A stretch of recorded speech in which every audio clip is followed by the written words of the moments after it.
Probably the most requested web show for me to talk about after my Sonic for Hire video was a little show called Pokemon Rusty, a series that I'm well familiar with and have been since it was first released, but also one that I kind of kept skipping. I don't know, nothing about this one really grabbed me. I'm not the biggest Pokemon fan, but I did grow up with the anime, toys, and Pokemon Blue, so it's not like I don't have any fondness for the franchise. I think another part of me not watching it was just knowing that it wasn't the same team behind Sonic for Hire. I'd watch anything from those guys back then. Unlike Pokemon, I had zero connection to Mortal Kombat, but you better believe I was waiting for the new Morty Kombat each week. Lowbrow Studios, the team behind Sonic for Hire, did a lot of work for Dorkly, and even did some voices in Pokemon Rusty. You can definitely recognize them in multiple episodes of the show. I'm so dead, but at the same time I can't help but respect your craft! And while they were credited as producers and even have the same director from Lowbrow, Alex Bernstein, they don't have the same writers. Writing credits would go to Kevin Corrigan, Owen Parsons, and Caldwell Tanner. Even though I never watched Pokemon Rusty, I did actually watch a fair number of Pokemon parodies on the internet growing up. There was Pokemon Pals from Nathaniel Paul Hitz, who ironically, as I was writing this video, made a small compilation of one of the show's running jokes after not making any video on Pokemon Pals since 2015, which was more of a side project. The actual series ended in 2011. Huh, what a coincidence. I remember enjoying the show quite a bit, but I haven't given it a rewatch in a long time. I mainly just remember how it ended, and honestly, it was a very fitting conclusion for this goofy and somewhat inappropriate Pokemon parody. A great Pokemon web show would be Starter Squad, a series that I'd love to make a video on one day, but with there being 2 episodes remaining, I'll wait. So that'll probably be 3 years from now if I'm being honest. But the episodes keep getting longer and higher in quality, so that's not a complaint. Also, hey look, that's my name. They let their patrons pick which Pokemon sprite they want for the credits, and of course I went with Psyduck. Although maybe in honor of Spiny Norman, I should request them to change it to a Hedgehog Pokemon for the next episode. Are there any Hedgehog Pokemon? No, not that one! Okay, apparently there is a Pokemon named Shaman, but Shaman is really adorable, and I don't associate with adorable characters. I only associate with stupid-looking characters, thank you very much. I'm staying as Psyduck. As someone who hasn't followed the games in a really long time, I think Starter Squad is probably my favorite Pokemon-related project. It's just a ton of fun, and it builds the story so well over the course of its current 10 episodes. It genuinely went in directions I would have never expected. There was Stupid Pokemon Friends, a series with like 1 episode because it was an unofficial spin-off of Stupid Mario Bros., which I guess the creator of Stupid Mario Bros. Wasn't too thrilled about, despite the show featuring some of the cast members from the original series. It's too bad. It was honestly a very well-made first episode. Professional-looking cameras and good shot composition. Although it only contained 2/4 of the Pokemon characters from Stupid Mario Bros., that being Brock and Professor Oak, so without the context of Stupid Mario Bros., this would be a very weird pair-up for the show. Well, I guess I've avoided talking about the actual topic of this video for long enough. It's time to add a 4th show to my list of series and check out Pokemon Rusty. So for starters, there isn't going to be nearly as much to talk about with Pokemon Rusty as there was for Sonic for Hire, because despite it being in production for a much longer time, that's only because a lot of that time was spent in production hell, with it being completely up in the air on whether or not the show would be given a proper conclusion or not, as the 3 people working on it and providing some of the main voices were not working for Dorkly anymore. Kevin and Owen and I now work at different jobs. It's much harder for us to get together. I work at The Daily Show, I watch cable news all the time, and I want to die. But after years of people bugging Dorkly about releasing another season, they did manage to get together one last time and give the series a proper finale. All in all, there aren't that many episodes total. Season 1 had 3 episodes, Season 2 and 3 both had 6 episodes, and the 4th and final season had 5, bringing it to a total of 20. The episodes weren't even really longer than Sonic for Hire episodes. A lot of them didn't even reach the 2-minute mark. The entire series compiled only hits the 47-minute mark.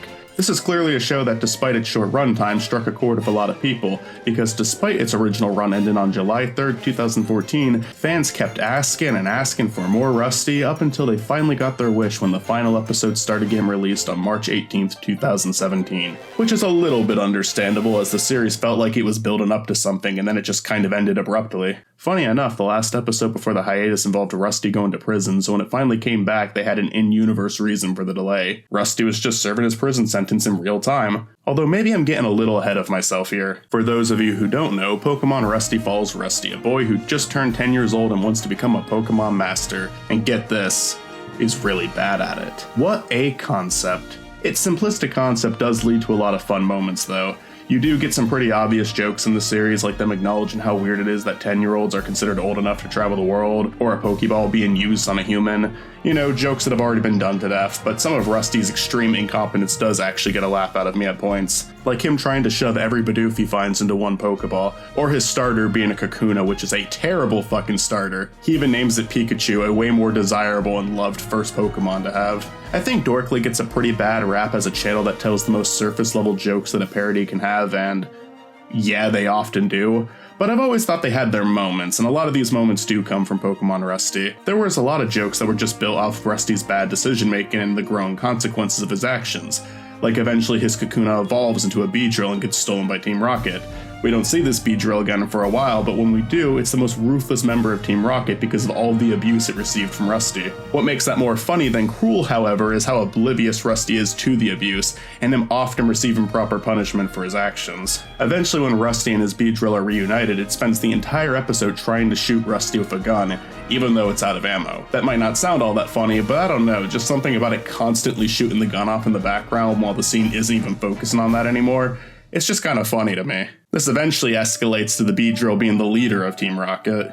Like I said, I just like the buildup of that, just him being incompetent with the starter leading to a main antagonist. It's pretty good. There's other extreme ways Rusty unintentionally affects the world he lives in to make the show feel like it's running on a lot more than just cheap Pokemon jokes. There's a lot of bits that might just seem like they're there for a gag that'll end up coming back in the series. Like there's an episode where Rusty keeps trying to breed the perfect Bidoof because he won't stop fucking catching every single one of them that he sees. I was out of Pokeballs. I mean, what do you want me to do? Not catch every Bidoof I see? We need to get these guys to a Poke Center right away. Why? What would that do? So we can heal them? You can heal Pokemon? And then the episode ends with him succeeding, but he isn't even there to witness it. Seems like a joke that the episode's just gonna end on and drop it there, but eventually this Bidoof comes back and it leads into the climax of the entire series. The two-part finale gets really ridiculous, but it's a good ending to the series. The ending montage was a lot of fun, really brought the whole thing to a close nicely. I guess there's a couple of other characters worth bringing up aside from Rusty, his Bidoof, and Pikachu, but none of them really struck me as all that funny or interesting. There's Professor Tree, whose main joke is he's always really high and has two Pidgeys that are constantly trying to hunt him down. Not an annoying character, but not an especially funny one either. There's this EV trainer whose existence is just to poke fun at people who take the game so seriously that it's hard to believe that they're even really having fun playing it. I think the episodes with this guy are the worst ones, honestly. It's obvious what they're making fun of immediately, and they kind of just drag it on. Granted, maybe a fan of these games would actually enjoy these episodes a little bit more, or maybe they would hate them even more. He's got a deformed Bulbasaur that shows up from time to time. I guess that's a character, right? There's a Clefairy with tits. Bottom line, these three are the reason to watch the show. Visual-wise, I think the sprite work in Pokemon Rusty is decent. A lot of their original sprites are pretty basic, like Professor Tree does just seem like an edit of Professor Oak, and Rusty does just seem like an edit of Red. But they do go all out. With having the full body sprites and the behind shots for the battle scenes, their Beedrill edits are also a lot of fun. And they do a lot with fucking Bidoof. There are a fair number of weird visuals to come from this little guy, who also had a major appearance in the most recent Starter Squad episode. Damn, Bidoof is getting a lot of love from these parody shows. Now, without throwing too much shade at Dorkly and Lowbrow, as this is a problem they seem to have made a genuine effort to fix, they were both pretty guilty of stealing other people's sprite sheets for their own shorts, without giving proper credit. I know that art theft can be pretty frustrating, but again, they have already been called out and they have made an effort to right this wrong, which is commendable. But here's some of the sprite sheets they've personally owned up to taking. Perhaps there are more that have gone unnoticed, or maybe there's just more that they simply ripped from the game themselves. And like I said, a lot of these are clearly custom made for the show specifically. There's weird visuals in this series that I'm sure aren't anywhere else. There was a follow-up show titled Pokemon Ralphie, which is mainly its own thing. There's a couple of references to the original series, and even a direct tie-in at the very end. But aside from that, I don't have much to say about this one. It's just a series about the bug catcher that you fight at the beginning of the game, thinking that he's Red's main rival, seeing how he hasn't really aged well over the years but still considers himself a hotshot, despite never being one in the first place. And I guess with that being said, I think I've covered just about everything I have to say about Pokemon Rusty. Sorry that this wasn't even half of the length of the Sonic for Hire video. I mean, I tried to expand it by mentioning other Pokemon shows, but honestly, that didn't do much. When it comes to Dorkly projects, I just don't think there's a ton to analyze. I think that Dorkly maybe sometimes gets more shit than they deserve, but they also have close to 4 million subscribers for video game sprite parodies, so you know what? I think it's well balanced. I personally got a few laughs out of Pokemon Rusty, and for that I'd recommend it. It's being written by people who are actually in the industry for what it's worth, and there are far worse parodies on the internet.